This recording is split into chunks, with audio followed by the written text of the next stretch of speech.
नमस्कार, सुबह के 10 बज चुके हैं और हम हाजिर हैं अपने इस विशेष बुलेटिन न्यूज एट 10 के साथ, जिसमें कई बड़ी खबरों पर विस्तार से रहेगी हमारी नजर। लेकिन आइए सबसे पहले नजर डालेंगे सुर्खियों पर।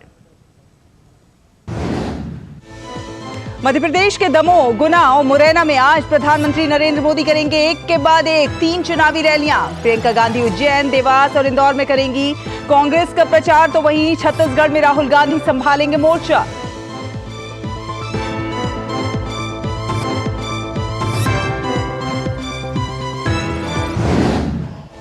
राज्यसभा की विशेषाधिकार समिति की बैठक आज। आम आदमी पार्टी के सांसद राघव चड्ढा, संजय सिंह और टीएमसी सांसद डेरेक ओब्रायन के खिलाफ शिकायतों पर होगी चर्चा।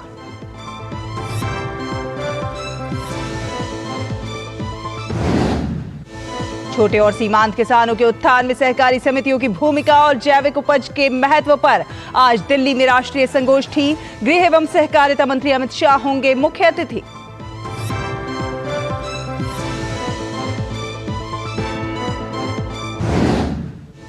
अब भी जहरीले धुंध के साए में लिपटा है दिल्ली एनसीआर।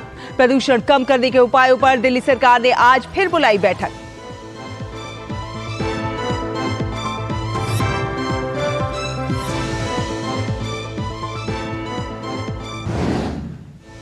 नौ 10 नवंबर को भारत की मेजबानी में होगी वार्षिक द्विपक्षीय 2+2 मंत्री स्तरीय वार्ता।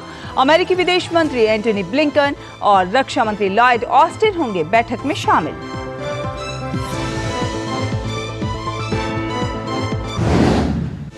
इजराइल हमास संघर्ष पर फिर बेनतीजा रही संयुक्त राष्ट्र सुरक्षा परिषद की बैठक।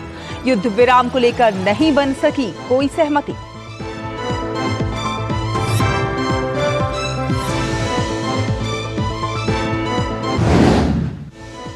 क्रिकेट वर्ल्ड कप में आज इंग्लैंड नीदरलैंड की भिड़ंत। कल खेले गए मैच में अफगानिस्तान को हराकर सेमीफाइनल में पहुंचा ऑस्ट्रेलिया। ग्लेन मैक्सवेल का तूफानी दोहरा शतक।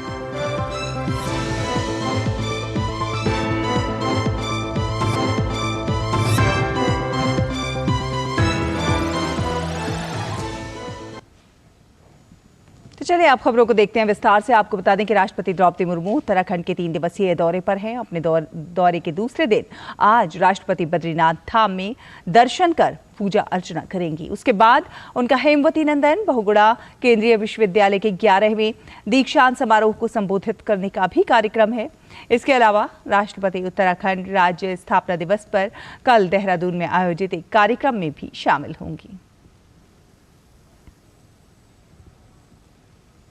मध्य प्रदेश में विधानसभा चुनाव का प्रचार जोर पकड़ता जा रहा है।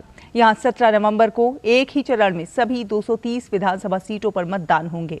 यहां बीजेपी को फिर से सत्ता में लाने के लिए दिल्ली से भी दिग्गज नेता और स्टार प्रचारक आकर मध्य प्रदेश में प्रचार के मोर्चे पर डटे हैं। लेकिन जब प्रधानमंत्री नरेंद्र मोदी खुद प्रचार अभियान की कमान संभालते हैं तो बीजेपी का जोश कई गुना ऊपर होता है। तो आज का दिन भी मध्य प्रदेश में बीजेपी के लिहाज से बेहद अहम माना जा रहा है। आज पीएम मोदी की एक के बाद एक 3 जनसभाएं होने जा रही हैं।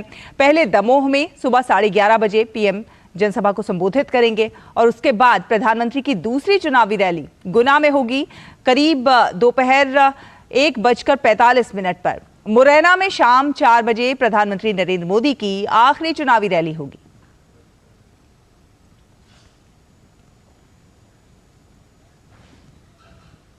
मध्य प्रदेश विधानसभा चुनाव में पूरी ताकत से लड़ रही बीजेपी रोज प्रचार अभियान में तेजी लेकर आ रही है। कल बीजेपी के राष्ट्रीय अध्यक्ष जेपी नड्डा ने इंदौर की महू और राव विधानसभा में रोड शो किया, जहां पर उन्होंने रोड शो के दौरान रथ सभा करते हुए कांग्रेस पर जमकर निशाना साधा। नड्डा मंडलेश्वर के रास्ते महू विधानसभा पहुंचे थे, जहां महू से लेकर राव तक जेपी नड्डा का जोरदार स्वागत हुआ। इस दौरान रास्ते भर कार्यकर्ता जेपी नड्डा पर फूल बरसाते हुए नजर आए। नड्डा ने कहा कि बीजेपी को अपना विश्वास और मत देने का मतलब है विकास के साथ अपने आप को जोड़ना, और कांग्रेस को मत देने का मतलब है भ्रष्टाचार, अनाचार और अत्याचार को बढ़ावा देना। मध्य प्रदेश के पूर्व मुख्यमंत्री और कांग्रेस नेता कमलनाथ ने मध्य प्रदेश विधानसभा चुनाव पर कहा कि हमें मध्य प्रदेश के मतदाताओं पर पूरा भरोसा है कि वो मध्य प्रदेश के भविष्य को सुरक्षित रखेंगे। पूरी तैयारी है हमारी और मुझे मध्य प्रदेश के मतदाताओं पर पूरा विश्वास है कि वे मध्य प्रदेश की आज की हालात देखते हुए जो चौपट प्रदेश बन गया है, भ्रष्टाचार की कोई सीमा नहीं, ये मध्य प्रदेश का भविष्य सुरक्षित रखेंगे और सच्चाई का साथ देंगे। और कांग्रेस पार्टी ने भी मध्य प्रदेश में प्रचार के लिए अपने दिग्गजों को उतारा है। वहां पर मुख्यमंत्री पद के दावेदार कमलनाथ, दिग्विजय सिंह और अजय सिंह समेत अरुण यादव एक दिन में कई चुनावी रैलियां कर रहे हैं। तो वहीं कांग्रेस अध्यक्ष मल्लिकार्जुन खड़गे, पार्टी महासचिव प्रियंका गांधी ने भी मोर्चा संभाल रखा है। आज प्रियंका गांधी की 3 चुनावी रैलियां हैं। पहले वो उज्जैन के सांवेर में जनसभा करेंगे, उसके बाद फिर देवास के खातेगांव में उनकी रैली होगी। इसके बाद शाम 4:30 बजे इंदौर में प्रियंका का रोड शो भी होगा। इंदौर की 9 विधानसभा में 92 प्रत्याशी मैदान में हैं। छत्तीसगढ़ में विधानसभा चुनाव के दूसरे चरण के बाकी 70 विधानसभा क्षेत्रों के लिए चुनाव प्रचार तेज हो गया है। कांग्रेस नेता राहुल गांधी आज प्रदेश में 2 जनसभाओं को संबोधित करेंगे।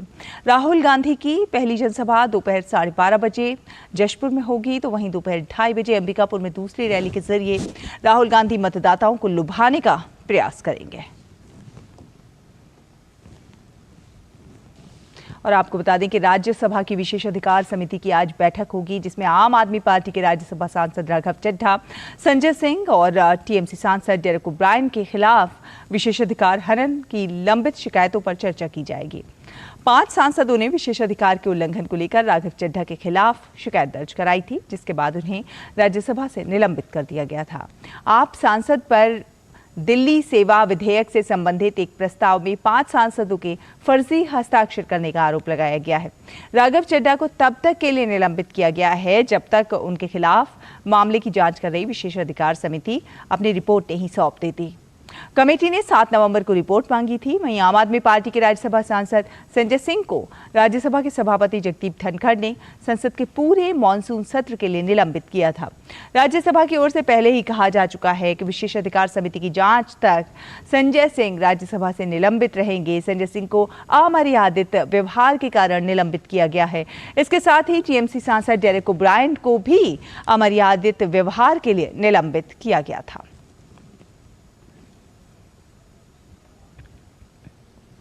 और महिलाओं पर विधानसभा में दिए गए अपने अजीबोगरीब बयान पर बिहार के मुख्यमंत्री नीतीश कुमार चौतरफा घिरते हुए नजर आ रहे हैं। अब राष्ट्रीय महिला आयोग ने भी नीतीश कुमार के बयान की कड़े शब्दों में निंदा की है। आयोग ने विधानसभा में नीतीश कुमार द्वारा महिलाओं की शिक्षा और इस देश की जनसंख्या से जोड़ने के संबंध में दिए गए बयान पर कड़ी आपत्ति जताई है। राष्ट्रीय महिला आयोग ने नीतीश कुमार के बयान को असंवेदनशील बताया और मुख्यमंत्री को माफी मांगने के लिए कहा। वहीं दिल्ली महिला आयोग की अध्यक्ष स्वाति मालीवाल ने भी बिहार के मुख्यमंत्री नीतीश कुमार द्वारा इस्तेमाल की गई अपमानजनक भाषा की कड़ी निंदा करते हुए माफी की मांग की है।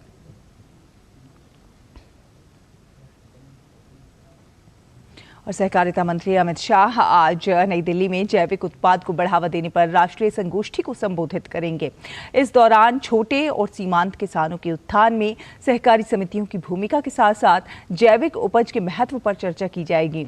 संगोष्ठी का आयोजन नेशनल कोऑपरेटिव ऑर्गेनिक्स लिमिटेड करेगा। अमित शाह संस्थान के लोगो, वेबसाइट और ब्रोशर का शुभारंभ करेंगे। प्रधानमंत्री नरेंद्र मोदी के सहकार से समृद्धि के दृष्टिकोण के अनुरूप भारत को जैविक उत्पादों में वैश्विक उत्पादक बनाने के लिए नेशनल कोऑपरेटिव ऑर्गेनिक्स लिमिटेड को एक राष्ट्रीय स्तर की बहुराज्य सहकारी समिति के रूप में स्थापित किया गया है। देश में सहकारी आंदोलन को मजबूत करने के लिए सहकारिता मंत्रालय ने पिछले 27 महीनों में 54 पहल की हैं।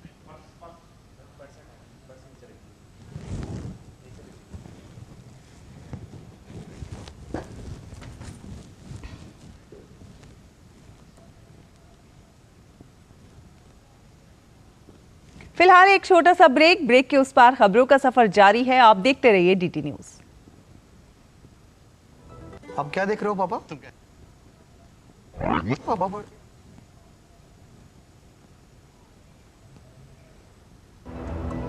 अब क्या देख रहे हो पापा? तुम कहते हो ना कि स्टॉक मार्केट में बहुत सोच समझ कर इन्वेस्ट करना चाहिए, बस थोड़ा सा ज्ञान ले रहा हूँ। किससे? हर एक स्टॉक्स एक्सपर्ट है, मस्त एजुकेशनल वीडियोस बनाता है और अच्छी इन्वेस्टमेंट की टिप्स भी देता है। पापा इन वीडियोस पे ना जाएं, अपना रिसर्च खुद करें या सेबी रजिस्टर्ड इन्वेस्टमेंट एडवाइजर से संपर्क करें। एजुकेशन के नाम पर कुछ इन्फ्लुएंसर्स अक्सर इन्वेस्टर को मिसगाइड करते हैं, नुकसान आपका होगा। सोच कर समझ कर इन्वेस्ट कर। अलग हैं हम, ये रफ्तार नई है, ये रफ्तार सही है, ये जज्बा नया है, खुद ब खुद नया है। आयशर प्राइमर G3, जज्बा नया, जीत नई।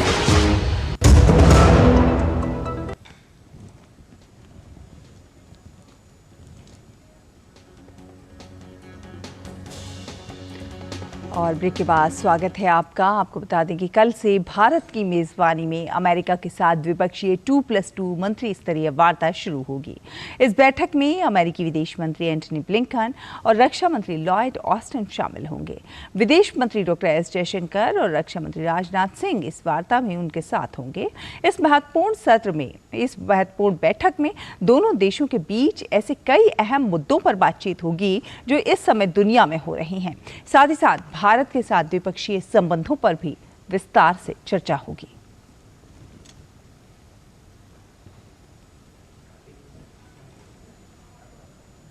और अब बात करते हैं प्रदूषण की, जो सभी के लिए चिंता का विषय बना हुआ है। केंद्रीय प्रदूषण नियंत्रण बोर्ड के अनुसार दिल्ली की वायु गुणवत्ता लगातार गंभीर श्रेणी में बनी हुई है। एनसीआर में भी जहरीली हवा में लोग सांस लेने पर मजबूर हो रहे हैं। केंद्रीय पर्यावरण, वन और जलवायु परिवर्तन राज्य मंत्री अश्विनी चौबे ने कल दिल्ली एनसीआर में वायु प्रदूषण की स्थिति पर समीक्षा बैठक की और हालात की जानकारी ली।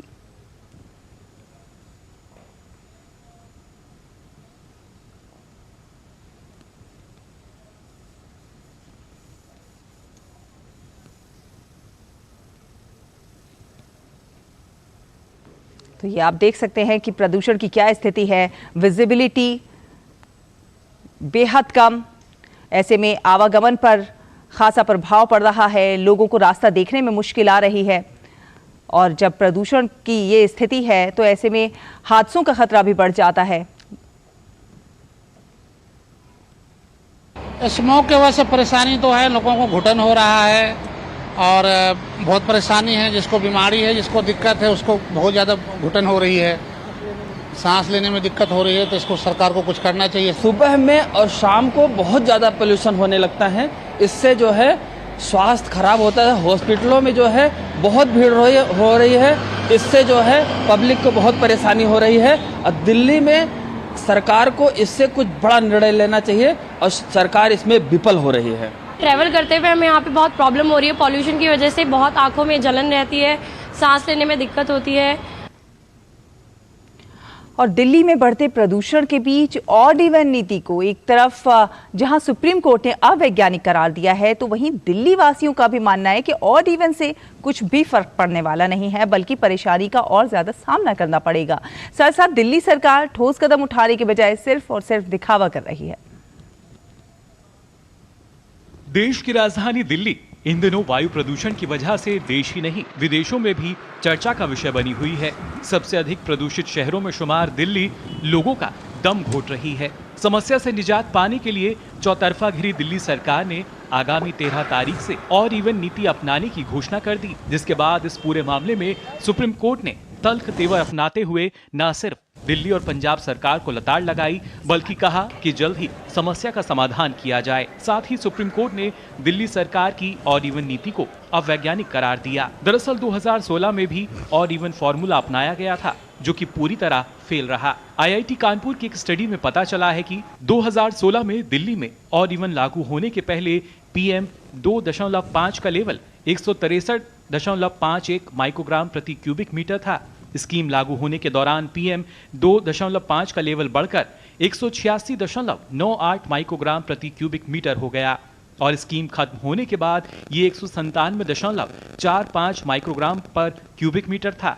साथ ही इस दौरान हवा में ब्लैक कार्बन की मिलावट पहले 14.01 माइक्रोग्राम प्रति क्यूबिक मीटर थी। स्कीम के दौरान हवा में ब्लैक कार्बन की मात्रा बढ़कर 19.87 माइक्रोग्राम प्रति क्यूबिक मीटर हो गई। स्कीम खत्म होने के बाद इसकी मात्रा 17.79 माइक्रोग्राम प्रति क्यूबिक मीटर थी। यानी ऑड इवन लागू होने के बाद भी प्रदूषण के स्तर में कमी नहीं आई थी, उल्टे उसमें बढ़ोतरी दर्ज की गई थी। वहीं दिल्ली की जनता का भी कहना है कि ऑड इवन महज दिखावा है, इससे समाधान नहीं बल्कि समस्या ही होगी। वो लोग तो अभी भी पराली जला रहे हैं सारे। पंजाब में तो बहुत ज़्यादा है, चंडीगढ़ में उसका बहुत असर है, तो वो सारा दिल्ली को ही आएगा ना। जब आप हर साल हर 3 महीने में पोल्यूशन चेक करवा रहे हो तो ऑड इवन से क्या फ़र्क पड़ेगा? कुछ नहीं फ़र्क पड़ेगा। अब ऑड इवन करने से क्या होगा? वो पब्लिक सफ़र करेगी तो सोल्यूशन तो कुछ नहीं निकलेगा उसका। आप ऑड इवन करके देख लो, उसके बाद भी वो करके आप पोल्यूशन चेक कर लो, उतने का उतना ही रहेगा। वहीं कुछ लोगों का मानना ये भी है कि त्योहारी समय पर लोगों को ऑड इवन की वजह से परेशानियों का ज्यादा सामना करना पड़ेगा। कहीं ट्रेवल करना है हमें, ये नहीं हम अपनी फैमिली को मेट्रो में लेके नहीं जा सकता, तो हमारे लिए तो बहुत दिक्कत है ना। मेरी अगर सिस्टर रह रही है फरीदाबाद, मेरे को जाना है वहाँ, तो हमारे लिए तो प्रॉब्लम है। क्या दिल्ली सरकार की ना पहले रोना रहता था जब कांग्रेस थी पंजाब में, तो पराली जलाए जाते हैं तो केजरीवाल रोते थे कि दिल्ली उससे पॉल्यूशन हो जाती है। अब खुद आम आदमी पार्टी है, अब कोई आपको मिला है कभी रोते हुए आम आदमी पार्टी वाला कि पंजाब में पराली जलाए गए तो दिल्ली में पॉल्यूशन है? देखिए, ऑड इवन का तो कुछ ऐसा खास फ़र्क नज़र नहीं आता है। जिन चीज़ों से फ़र्क पड़ता है सरकार को उसकी तरफ ध्यान देना चाहिए, जैसे कि पब्लिक ट्रांसपोर्ट, उसमें ऐसा हम कुछ खास परिवर्तन नहीं देखते हैं। कुछ भी ऐसा नहीं हुआ है जिसकी वजह से लोग पब्लिक ट्रांसपोर्ट पर आए हैं। वैज्ञानिक आधार हो या दिल्ली की जनता की परेशानी, ऑड इवन फॉर्मूले की हकीकत अब जग जाहिर है। ऐसे में दिल्ली की आप सरकार को दिखावे की जगह कुछ ठोस कदम उठाने की जरूरत है, जिससे त्योहारों के मौके पर लोगों को गैस चैम्बर से राहत मिल सके। ऑड इवन का फायदा कतई नहीं होगा, बल्कि उससे और परेशानियां जो हैं वो बढ़ सकती हैं। वायु प्रदूषण की परेशानी पहले से ही झेल रहे हैं, उसके साथ साथ ऑड इवन की जो परेशानी है वो दिल्ली वालों को कहीं ना कहीं झेलनी पड़ सकती है। इसी वजह से जो दिल्ली की जनता है वो नाराज़ भी है और परेशान भी है। नई दिल्ली से कैमरा पर्सन अनिकेत दुबे के साथ मुकुल शर्मा, डीडी न्यूज़। और हरियाणा के मुख्यमंत्री मनोहर लाल खट्टर ने पराली जलाने की घटनाओं पर कहा है कि पंजाब में पराली काफ़ी ज़्यादा जल रही है, जिससे नुकसान हो रहा है। उन्होंने कहा कि हमने हरियाणा में इसको लेकर बहुत कुछ नियंत्रित किया है, लेकिन दुर्भाग्यपूर्ण ये है कि कुछ लोग इस पर राजनीति करते हैं। हरियाणा हमने बहुत कुछ कंट्रोल कर लिया है, जो है वो भी हम ठीक करेंगे, लेकिन पंजाब में और ज़्यादा हो रहा है, उसका वो नहीं होना चाहिए। लेकिन दूषित हवा की कुछ सीमाएँ तो है नहीं। जो पंजाब में पराली जलती है, लॉस तो उसका जनता को, हरियाणा की जनता को भी हो रहा है, दिल्ली को भी होता है, सब होता है। लेकिन हम सब मिल करके उस समस्या का समाधान करें और पराली जलाने वाले जो किसान हैं वो न जलाएं, उनको सुविधाएं, उनको सब्सिडी, उनको इम्प्लीमेंट्स ये सब उपलब्ध कराएं, ताकि, और आज पराली एक कमर्शियल चीज़ बन चुकी है, उसकी कीमत मिलती है, उसका उपयोग हो रहा है, तो इस ओर सबको बढ़ना चाहिए। मैं तो अपील करता हूँ, चाहे वो हमारे अरविंद केजरीवाल हों, चाहे भगवंत मान हो, हमारी आवश्यकता, किसी प्रकार की सहायता की आवश्यकता हो तो हम हमेशा देने के लिए तैयार हैं। एक ये कोई पॉलिटिकल इशू नहीं है, ये एक हवा को शुद्ध रखना हमारे सबके स्वास्थ्य के नाते से भी ठीक है। दिल्ली में खराब वायु गुणवत्ता से बिगड़े हुए हालात को देखते हुए दिल्ली विश्वविद्यालय के हिंदू कॉलेज की स्टार्टअप इकाई ने एक नायाब हाइब्रिड एयर डिसइंफेक्शन डिवाइस बनाई है। और ये डिवाइस वायु प्रदूषण के साथ साथ वायरस और बैक्टीरिया जैसे वायुजनित प्रदूषक जो कारक हैं उनसे भी निपटने में कारगर साबित होगी। डिवाइस को लेकर ज्यादा जानकारी के लिए डीडी न्यूज़ ने बात की भौतिक विज्ञानी ललित कुमार से, जिन्होंने छात्रों के साथ मिलकर एक बेहद उपयोगी मशीन को तैयार किया है।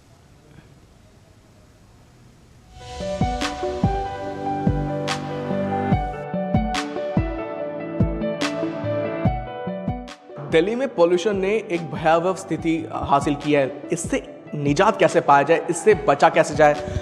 हिंदू कॉलेज दिल्ली यूनिवर्सिटी का एक कॉलेज है, बहुत ही नामची कॉलेज है। उन्होंने इस पे एक नया इनोवेशन लेके आए हैं, एक स्टार्टअप ने शुरुआत की है। डॉक्टर ललित, सबसे पहले तो आपसे जानना चाहेंगे कि हाइब्रिड क्यों? प्यूरीफायर तो बहुत सारे मार्केट में है, ये हाइब्रिड का नाम क्यों लगा दिया इसके साथ? देखिए, प्यूरीफायर तो बहुत सारे हैं मार्केट में, ये हाइब्रिड इसलिए है क्योंकि ये सिर्फ एयर पॉल्यूशन, जैसे कि उसमें मौजूद PM2.5, PM10 और भी तरीके की जो डस्ट पार्टिकल है सिर्फ उसको ही टेक केयर नहीं करता, बल्कि अगर कोई जीवाणु जैसे वायरस, बैक्टीरिया, फंगस, मोल्ड भी अगर एनवायरनमेंट में है तो ये उसको भी डिसइंफेक्ट कर देता है। आजकल मैंने देखा है कि बहुत सारी जगह में सबको वायरल इन्फेक्शन हो रहा है, चाहे घर है चाहे ऑफिस है, और बहुत सारे लोगों को सेकेंडरी इन्फेक्शन भी होता है, वायरल इन्फेक्शन।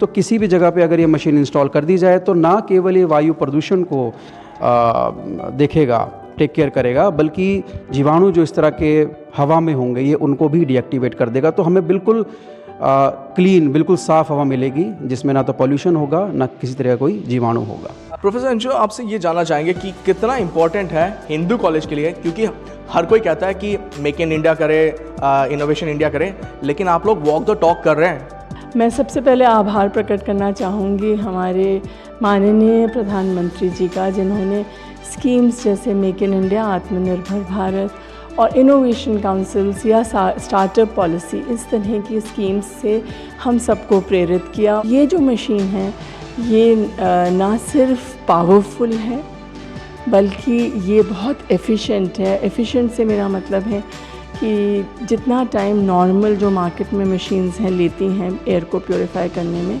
उससे 1/3 टाइम ये लेती है मशीन, और कॉस्ट इफ़ेक्टिव बहुत है। पहले तो इसका इंडिजिनस कंपोनेंट कितना है? 10, 20, 50, 60 कितना? देखिए, अगर मैं कह दूं कि ये 100% है तो बिल्कुल 100% है, कोई अतिशयोक्ति नहीं होगी। जैसे कि किसी भी एयर प्योरीफायर में जो सबसे क्रूशियल कंपोनेंट होता है वो होता है उसका हेपा फिल्टर, उसका प्री फिल्टर और उसका कार्बन।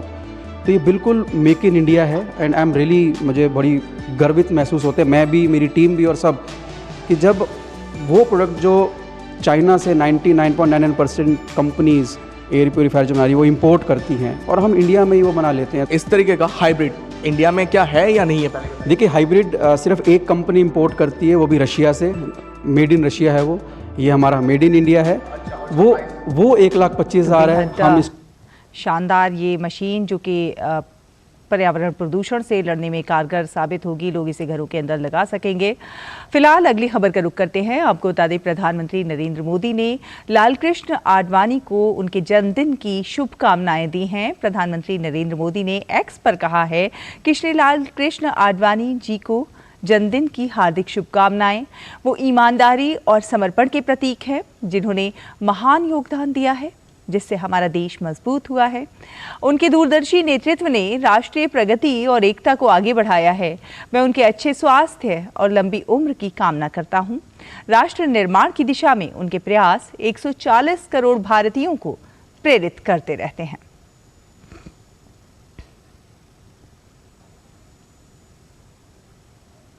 केंद्रीय गृह मंत्री अमित शाह ने लालकृष्ण आडवाणी को जन्मदिन की शुभकामनाएं दी हैं। उन्होंने एक्स पर लिखा है कि आदरणीय लालकृष्ण आडवाणी जी को जन्मदिन की हार्दिक शुभकामनाएं।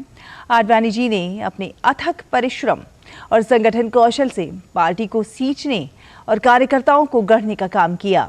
भाजपा की स्थापना से लेकर सत्ता तक आने में आडवाणी जी का अतुलनीय योगदान हर कार्यकर्ता के लिए प्रेरणा का अक्षुण्ण स्रोत है। ईश्वर से उनकी दीर्घायु और उत्तम स्वास्थ्य की कामना करता हूं।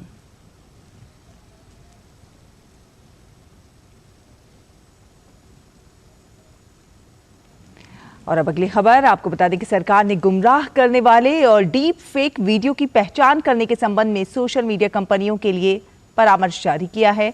सरकार ने सोशल मीडिया कंपनियों से ये सुनिश्चित करने के लिए कहा है कि गुमराह करने वाले और डीप फेक वीडियो की पहचान के लिए तत्काल उचित प्रयास किए जाएं। इलेक्ट्रॉनिकी और सूचना प्रौद्योगिकी मंत्रालय ने कहा है कि इस तरह के मामलों में सूचना प्रौद्योगिकी नियम 2021 के अंतर्गत निर्धारित समय सीमा में तुरंत कार्रवाई की जानी चाहिए। परामर्श में कहा गया है कि इस तरह की सामग्री को पोस्ट किए जाने के 36 घंटों के भीतर इसे हटा दिया जाना चाहिए। कंपनियों को यह भी याद दिलाया गया है कि सूचना प्रौद्योगिकी अधिनियम और नियमों के संबंधित प्रावधानों के तहत कार्रवाई करने में विफल रहने पर सूचना प्रौद्योगिकी नियम 2021 के नियम 7 के तहत उनके खिलाफ कार्रवाई की जा सकती है और उन्हें सूचना प्रौद्योगिकी अधिनियम की धारा 79(1) के तहत मिले संरक्षण से वंचित किया जा सकता है। विदेश राज्य मंत्री वी मुरलीधरन आज से 10 नवंबर तक जापान के दौरे पर हैं। वी मुरलीधरन ने जापान के विदेश राज्य मंत्री इवाओ होरी के साथ बैठक की। वी मुरलीधरन ने कहा कि हमारी विशेष रणनीतिक और वैश्विक साझेदारी को मजबूत करने के लिए सार्थक बैठक हुई, जो कई क्षेत्रों में सहयोग को बढ़ावा दे रही है। विदेश राज्य मंत्री वी मुरलीधरन अपनी यात्रा के दौरान कई नेताओं, शिक्षाविदों और भारतीय प्रवासियों से भी मुलाकात करेंगे।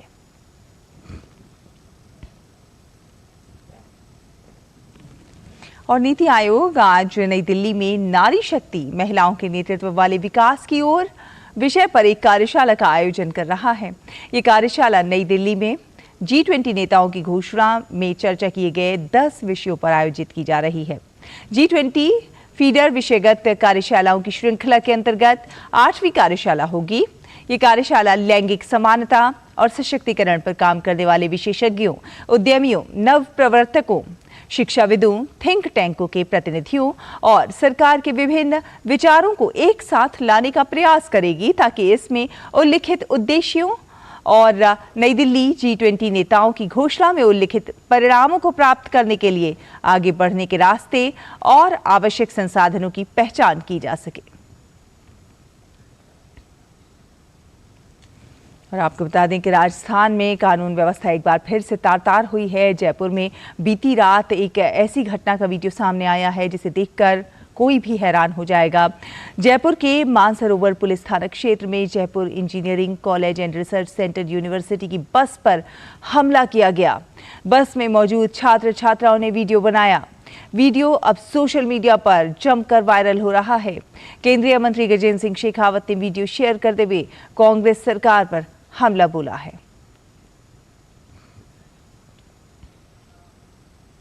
केंद्रीय मंत्री गजेंद्र सिंह शेखावत ने एक्स पर लिखा है कि राजधानी जयपुर में बच्चों से भरी बस पर हमला हो गया। पिछले कुछ वर्षों में मासूमों तक को अराजकता की आंच झेलनी पड़ी है। बस कुछ दिन और राजस्थान में बुरे दिनों का अंत अब निकट है। चुनाव के बाद कमल खिलेगा और कानून का राज फिर लौटेगा। बच्चे, बुजुर्ग, युवा सभी सुखी और सुरक्षित रहेंगे, ये गारंटी है।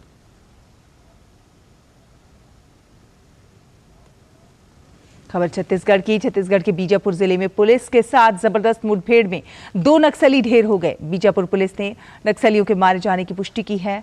पुलिस के मुताबिक नक्सली पुलिस जवानों को एम्बुश में फंसाने की फिराक में थे।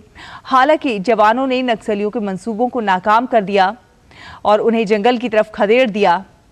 मुठभेड़ के बाद जवानों ने ड्रोन कैमरे से जब इलाके में नजर रखी तो करीब 100 से ज्यादा नक्सलियों की तस्वीर कैमरे में कैद हो गई। इनमें से कुछ नक्सली कुछ उठाकर ले जाते हुए दिखाई दिए। इसके साथ ही पुलिस ने बड़ी संख्या में IED भी बरामद किए हैं।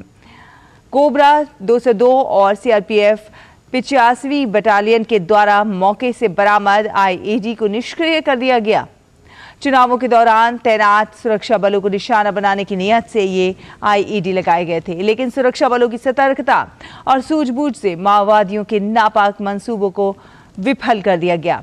बीजापुर SP आंजनेय वार्ष्णेय ने DD न्यूज को बताया है कि विधानसभा चुनाव में नक्सली बीजापुर जिले में बड़ी वारदात करने की फिराक में थे। उन्होंने बताया कि बीजापुर थाना क्षेत्र के एक गांव में गश्त पर निकले जवानों की नक्सलियों के साथ मुठभेड़ हो गई। दोनों तरफ से हुई गोलीबारी में 2 नक्सली ढेर हो गए। और केरल में कल रात पुलिस के साथ मुठभेड़ के बाद 2 माओवादियों को गिरफ्तार कर लिया गया है, हिरासत में ले लिया गया है, जिनमें एक महिला भी शामिल है। ये मुठभेड़ वायनाड जिले के थलापुझा क्षेत्र में प्रतिबंधित संगठन और केरल पुलिस की विशेष टीम थंडरबोल्ट के बीच हुई है। रिपोर्टों में कहा गया है कि जब माओवादी एक स्थानीय व्यक्ति के पास खाने के लिए गए थे, उसी समय पुलिस ने उन्हें घेर लिया। माओवादियों के आत्मसमर्पण करने से इनकार करने के बाद यह मुठभेड़ हुई। मुठभेड़ के दौरान 2 महिलाएं बच निकलने में कामयाब रहीं।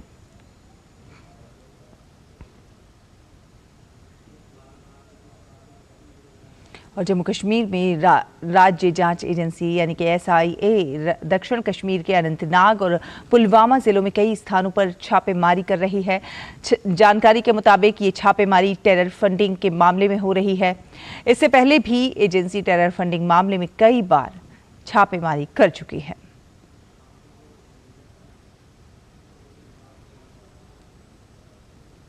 और अब बात करेंगे हमारे सौर मिशन की। इसरो के पहले सौर मिशन आदित्य L1 को पहली सफलता हाथ लगी है। अंतरिक्ष यान से जुड़े एक्सरे स्पेक्ट्रोमीटर HEL-1OS ने सोलर फ्लेयर्स की पहली हाई एनर्जी एक्सरे झलक अपने कैमरे में कैद की है।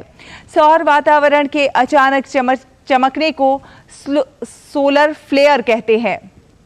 इसरो ने अपनी एक्स टाइमलाइन पर लिखा है कि यह उपकरण सूर्य की हाई एनर्जी एक्सरे गतिविधि की निगरानी करने के लिए तैयार है, जिसमें तेज समय और हाई रेजोल्यूशन स्पेक्ट्रा है। HEL-1OS डाटा रिसर्चर्स को सोलर फ्लेयर्स के आवेगपूर्ण चरणों के दौरान रिलीज हुई विस्फोटक ऊर्जा और इलेक्ट्रॉन का अध्ययन करने में सक्षम बनाता है। HEL-1OS वर्तमान में थ्रेशोल्ड और कैलिब्रेशन ऑपरेशन को ठीक करने के दौर से गुजर रहा है।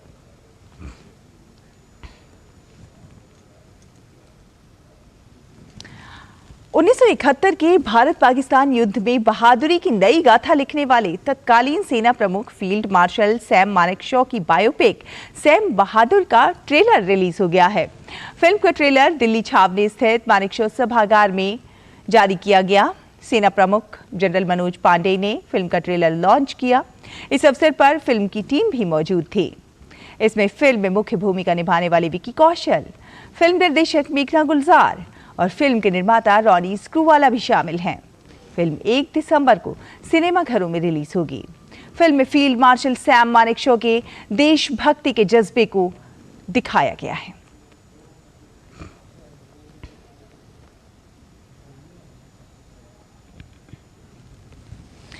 और अब अगली खबर। केंद्र सरकार के आवास और शहरी कार्य मंत्रालय ने मंगलवार से जल दिवाली अभियान की शुरुआत की है, जिसमें देश में स्वयं सहायता समूह की महिलाओं को जल संयंत्रों तक ले जाकर जल प्रबंधन के टिप्स दिए जा रहे हैं, ताकि जल संचयन और प्रबंधन में आधी आबादी का प्रतिनिधित्व हो सके। आइए देखते हैं ये रिपोर्ट। केंद्र सरकार के आवास और शहरी कार्य मंत्रालय की ओर से महिलाओं को जल प्रबंधन में शामिल करने के उद्देश्य से 3 दिवसीय जल दिवाली अभियान की शुरुआत हो गई। इसी कड़ी में जल संरक्षण के संदेश को आगे ले जाने के लिए अमृत मित्र बनी महिलाओं को जागरूक किया गया।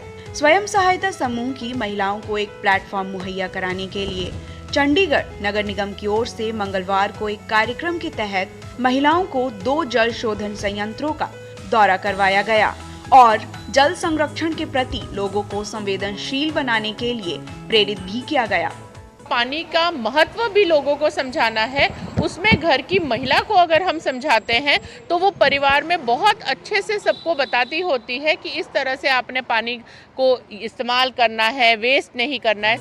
जल शोधन संयंत्र पर पहुंची महिलाओं ने पानी को शुद्ध करने के लिए प्रक्रिया को देखा और शहर में की जाने वाली जलापूर्ति के बारे में भी जानकारी प्राप्त की। हम सभी सेल्फ हेल्प ग्रुप महिलाओं को यहाँ पर लेकर आए हैं, जिससे कि वो यह देखें कि जल जो है किस तरीके से साफ़ किया जाता है, किस तरीके से उसकी मेंटेनेंस होती है और किस तरीके से वो घर घर टाइम पे पहुँच जाता है। उत्तराखंड की राजधानी देहरादून में भी दिलाराम चौक स्थित जल संस्थान में जल दिवाली कार्यक्रम का आयोजन किया गया। इस दौरान स्वयं सहायता समूहों की महिलाओं ने जल संस्थान में जल संयंत्रों के संचालन को देखा और समझने का प्रयास किया। सन 1937 में बने जल उपचार संयंत्रों का दौरा कर सभी महिलाएं बेहद अचंभित और खुश नजर आईं। पहाड़ों में पानी एक मुश्किल प्रक्रिया से होकर घरों तक पहुंचाया जाता है, इसलिए पानी का सही ढंग से उपयोग और बचाव किया जा सके। इसी उद्देश्य से भारत सरकार दिवाली से पहले जल दिवाली का आयोजन करा रही है। महिलाओं को जल की गुणवत्ता, संरक्षण और संवर्धन के प्रति जागरूक करने से ज्यादा पानी की बर्बादी को रोकने के टिप्स दिए गए। उनको एक एक्सपोजर दिया जाए, उनको ये बताया जाए कि हमारे वाटर ट्रीटमेंट प्लांट किस प्रकार चलते हैं, और उसी के उद्देश्य से लगभग 60 से 70 महिलाएं विभिन्न एसएचजी की यहाँ आमंत्रित की गई थी। इसके साथ ही स्वयं सहायता समूह की महिलाओं ने जल दिवाली के तहत कलश यात्रा भी निकाली। यहाँ पे आके देखा कि यहाँ पे बहुत अच्छा पानी है और हर चीज़ की सुविधा है। कैसे उसको साफ किया जाता है क्लोरीन डाल के, और बड़े बड़े यहाँ टैंक लगे हुए हैं। भारत सरकार के आवास और शहरी मामलों का मंत्रालय 7 नवंबर से 9 नवंबर तक जल दिवाली का आयोजन करा रहा है।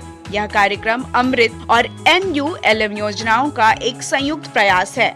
आयोजन के तहत स्वयं सहायता समूहों की महिलाएं संयंत्रों के संचालन को समझने के लिए देश भर में चुने गए 500 से अधिक जल उपचार संयंत्रों का दौरा करेंगी। देहरादून और चंडीगढ़ ब्यूरो और पूर्वा के साथ राजेश राज की रिपोर्ट DD न्यूज के लिए। फिलहाल एक छोटा सा ब्रेक के उस पार खबरों का सफर जारी है। आप देखते रहिए DD न्यूज।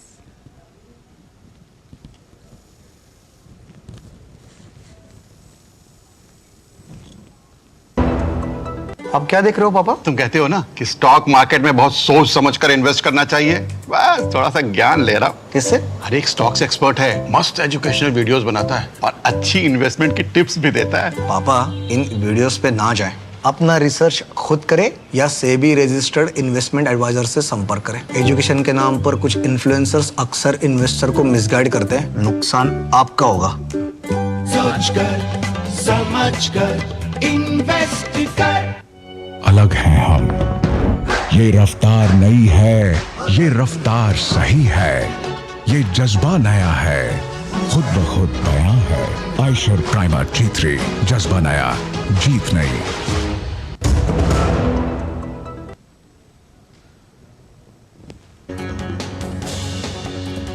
ब्रेक के बाद स्वागत है आपका। रुक करते हैं कुछ अंतर्राष्ट्रीय खबरों का। आपको बता दें, इजराइल और हमास संघर्ष जो है वो हर दिन नया रूप लेता जा रहा है। यमन के हौथी समूह ने कल एक वीडियो जारी किया है जिसमें उन्होंने कहा है कि इजराइल के खिलाफ लॉन्च किए थे वो ड्रोन थे।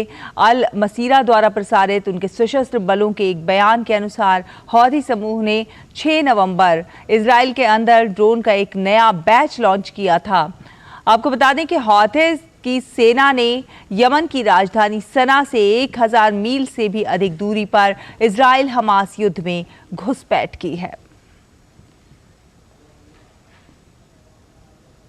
और इजराइल और हमास के बीच संघर्ष का 1 महीना पूरा हो गया है और इस बीच कल जेरूसलम और तेल अवीव में पीड़ितों और बंधकों के सम्मान में इजरायलियों ने प्रदर्शन और जुलूस निकाला।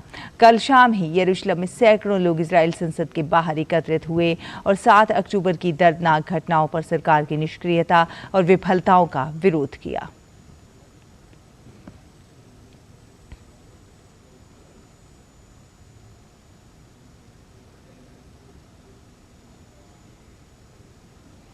इजराइल हमास संघर्ष पर संयुक्त राष्ट्र सुरक्षा परिषद की बैठक एक बार फिर बिना नतीजे के खत्म हो गई। 2 घंटे से ज्यादा समय तक चली इस बैठक में सदस्य देशों के बीच मतभेद कायम रहे। इसमें युद्ध विराम को लेकर कोई सहमति नहीं बन सकी। बैठक में अमेरिका ने जहां मानवीय सहायता के लिए सीमित युद्ध विराम की बात कही, तो वहीं ज्यादातर सदस्य देशों ने आमजनों की मौतों को रोकने के लिए स्थायी युद्ध विराम की जरूरत बताई। इससे पहले संयुक्त राष्ट्र के महासचिव एंटोनियो गुटेरेस गाजा में अविलंब युद्ध विराम की आवश्यकता जता चुके हैं, क्योंकि वहां पर बड़ी संख्या में आमजनों की मौत हो रही है और उसके चलते West Bank, Lebanon, Syria, Iraq और यमन में तनाव बढ़ रहा है। और अंतर्राष्ट्रीय खबरों की अब बात कर लेते हैं खेल की खबरों की। इंग्लैंड का वर्ल्ड कप 2023 के सेमीफाइनल में पहुंचने का सपना भले ही टूट गया हो, लेकिन अपने आखिरी मैच में डिफेंडिंग चैंपियन जीत से विदाई लेना चाहेगी। हालांकि नीदरलैंड की टीम अभी भी सेमीफाइनल की रेस में बनी हुई है, जिसका इरादा एक बार फिर बड़ा उलटफेर करने पर होगा। देखना यह दिलचस्प होगा कि कौन सी टीम आज के मैच में क्या रंग दिखाती है। वनडे में दोनों टीमों के बीच हेड टू हेड मुकाबले की बात की जाए तो इंग्लैंड का पलड़ा भारी नजर आता है। इंग्लैंड की टीम हमेशा से ही डच टीम पर हावी नजर आई है। इंग्लैंड के खिलाफ नीदरलैंड को पहली जीत का इंतजार है। आईसीसी विश्व कप के रोमांचक मुकाबले में ऑस्ट्रेलिया ने ग्लेन मैक्सवेल के नाबाद दोहरे शतक की मदद से अफगानिस्तान को 3 विकेट से हरा दिया है। जीत के लिए 292 रन के जवाब में ऑस्ट्रेलियाई टीम एक समय 91 रन पर 7 विकेट गंवा दिए थे। हालांकि इसके बाद ऑस्ट्रेलियाई पारी को मैक्सवेल और कप्तान कमिंस ने संभाला और तेजी से रन बनाए। मैक्सवेल ने विस्फोटक पारी खेलते हुए अपना शतक पूरा किया।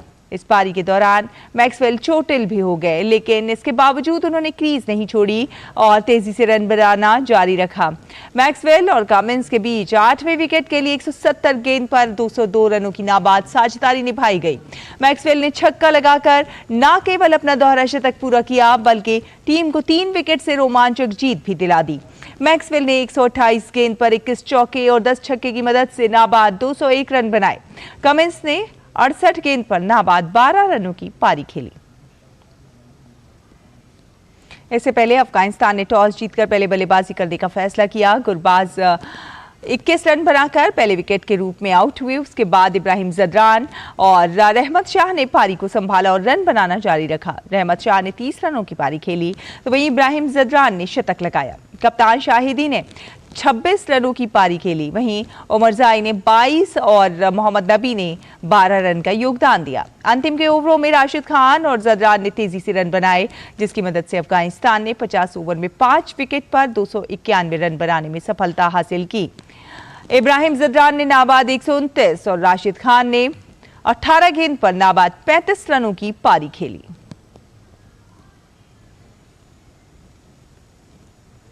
अफगानिस्तान के खिलाफ मुकाबले में टीम को जीत दिलाने वाले ऑस्ट्रेलिया के ग्लेन मैक्सवेल ने अपने नाम कई रिकॉर्ड कर लिए हैं। उन्होंने ऑस्ट्रेलिया की तरफ से सबसे बड़ी पारी खेलने का रिकॉर्ड भी अपने नाम किया। मैक्सवेल ने इस मामले में 185 रन की नाबाद पारी खेलने वाले शेन वॉटसन को पीछे छोड़ दिया है।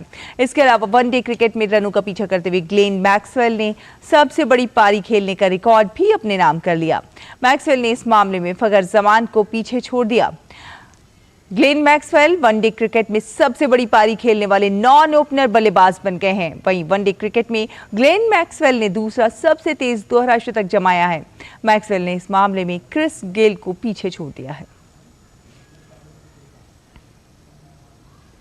चैंपियंस लीग में मैनचेस्टर सिटी ने यंग बॉयज को 3-0 से हरा दिया और इस जीत के साथ ही मैन सिटी ने 2 मैच शेष रहते हुए अंतिम 16 में प्रवेश कर लिया है। देर रात खेले गए ग्रुप एच के इस मुकाबले में हलांड ने 2 गोल दागे। उन्होंने 23वें मिनट में पेनाल्टी गोल में तब्दील कर टीम को पहली सफलता दिलाई। इसके बाद 51वें मिनट में दूसरा गोल कर स्कोर 2-0 पहुंचा दिया। इसके बाद फिल फोडन ने मैन सिटी के लिए तीसरा गोल करके टीम को 3-0 से जीत दिला दी।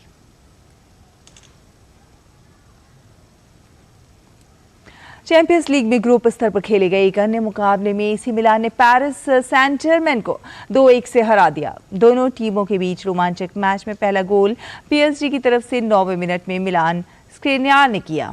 इसके तुरंत बाद ही एसी मिलान की तरफ से राफेल लेआओ ने गोल दाग कर मुकाबला 1-1 से बराबरी पर ला दिया। ओलिवियर ने 50वें मिनट में पीएसजी के गोल पोस्ट में गेंद पहुंचाकर टीम को 2-1 से जीत दिला दी। राष्ट्रीय खेलों में बीच हैंडबॉल की वापसी से इस खेल से जुड़े सभी लोग बेहद खुश हैं। दक्षिण एशियाई हैंडबॉल फेडरेशन के महासचिव डॉक्टर आनंदेश्वर पांडे ने खुशी जताई है कि बीच हैंडबॉल राष्ट्रीय खेलों का हिस्सा बना है। उन्होंने कहा है कि इस खेल में भारतीय खिलाड़ियों का भविष्य बेहद उज्जवल है। गोवा में चल रहे 37वें राष्ट्रीय खेलों में बीच हैंडबॉल की एक बार फिर से वापसी हुई है और इस वक्त हमारे साथ हैं साउथ एशियन हैंडबॉल फेडरेशन के secretary general doctor Anandeshwar Pandey. Sir, beach handball की इस बार राष्ट्रीय खेलों में फिर से वापसी हुई है और यहाँ पर हम देख रहे हैं कि काफी उत्साह देखने को मिल रहा है दर्शकों में बीच हैंडबॉल को लेकर, तो क्या प्रतिक्रिया है आपकी? देखिए, सबसे बड़ी बात है कि जब हमारी यूथ ओलंपिक में बीच गेम हुआ है यूथ ओलंपिक में, और हम इसको इंट्रोड्यूस ओलंपिक गेम में भी करने वाले हैं। 2024 में ये डेमोन्स्ट्रेशन गेम है और 2028 में रेगुलर गेम में बीच आ जाएगा, क्योंकि अभी IHF हमारी कांग्रेस हुई थी, उसमें हमारे प्रेसिडेंट ने इंटरनेशनल ओलंपिक कमेटी के जो गेम्स को इंक्लूड करते हैं उनसे बातचीत हुई थी।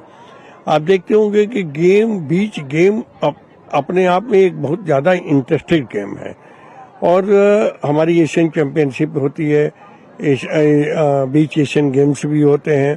तो एक तो जो बीचेज के खेल हैं उसमें और खेलों से आप देखें तो इसमें हैंडबॉल में ज्यादा थ्रिल है, इसलिए इसकी ज्यादा लोकप्रियता है। हमने देखा कि पिछले साल अंतर्राष्ट्रीय प्रतियोगिताओं में खासतौर से हमारी जो महिला खिलाड़ी हैं उन्होंने अच्छा प्रदर्शन किया, तो महिलाओं के लिए कितना स्कोप देखते हैं आप इस खेल में? बहुत बड़ा है। वही वर्ल्ड बीच गेम में हम एथेंस में गई थी हमारी टीम, हमारी बैंकॉक एशियन गेम में हमारी टीम ने मेडल लिया था। तो और वोमेन्स में जूनियर यूथ एशिया के चैंपियन नहीं, अभी वर्ल्ड चैंपियनशिप के लिए यूथ जो हमारी अंडर 15 जो है टीम है, उस youth champion world youth championship के लिए क्वालिफाई किया। क्योंकि ये इंडोर में टेराफ्लेक्स में खेला जाता है, जब हम इंडोर में ज़्यादा से ज़्यादा इनको इंडोर सुविधा देते हैं, टेराफ्लेक्स देंगे तो ये और ज़्यादा उत्साहित होकर खेलेंगे और इससे और अच्छा रिजल्ट आएगा।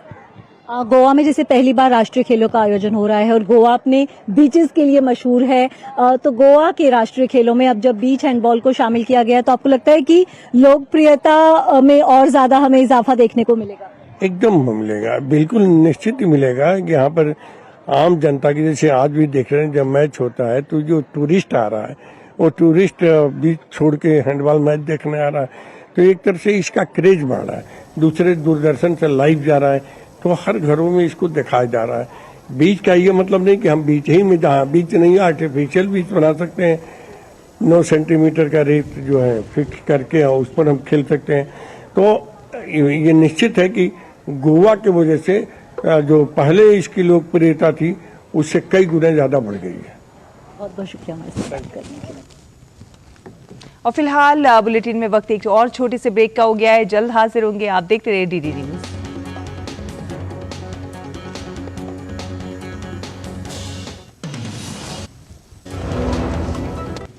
अलग हैं हम, ये रफ्तार नई है, ये रफ्तार सही है, ये जज्बा नया है, खुद ब खुद बयां है। आयशर प्राइमर G3, जज्बा नया, जीत नई।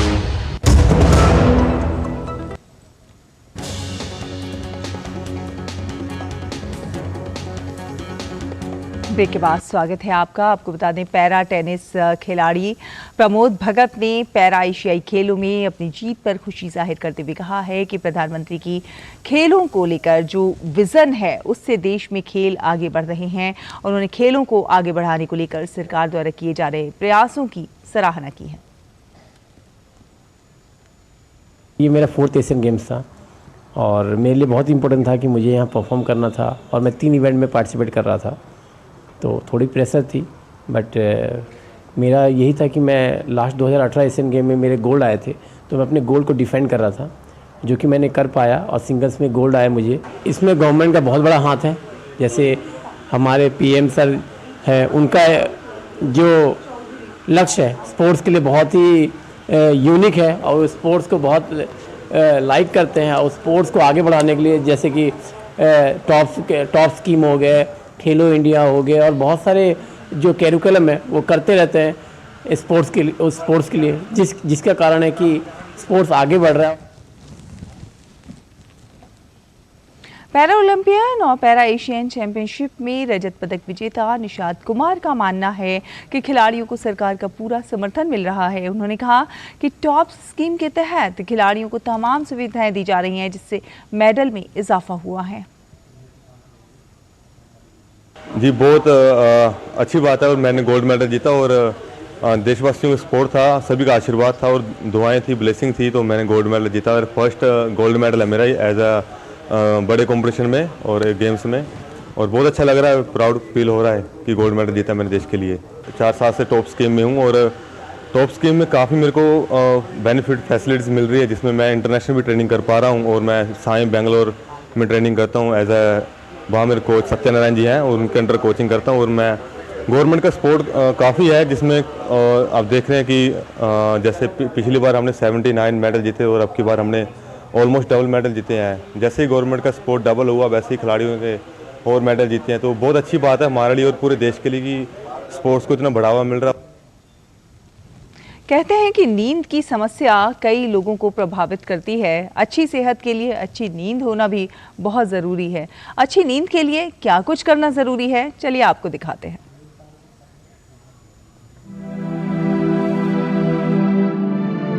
बेहतर स्वास्थ्य के लिए अच्छी नींद का विशेष महत्व है। दिनचर्या में नींद एक प्राकृतिक और आवश्यक भाग है जो हमें ऊर्जा प्रदान करती है और स्वस्थ जीवन जीने के लिए आवश्यक है। गहरी व पर्याप्त नींद हमारे मन और शरीर को संपूर्ण विश्राम देती है, जिससे ताजगी मिलती है और हम ऊर्जावान व प्रसन्न महसूस करते हैं। हमारे शरीर को कुदरत ने ऐसा बनाया है जिसमें सर्विसिंग की हर रोज़ ज़रूरत पड़ती है। हर रोज़, वैसे तो पल पल है, पर एक मेन सर्विसिंग हर रोज़ होती है। और उसकी जो सर्विसिंग होती है वो रात को और नींद में होती है। दो चीज़ें याद रखिए, वो नींद में होती है।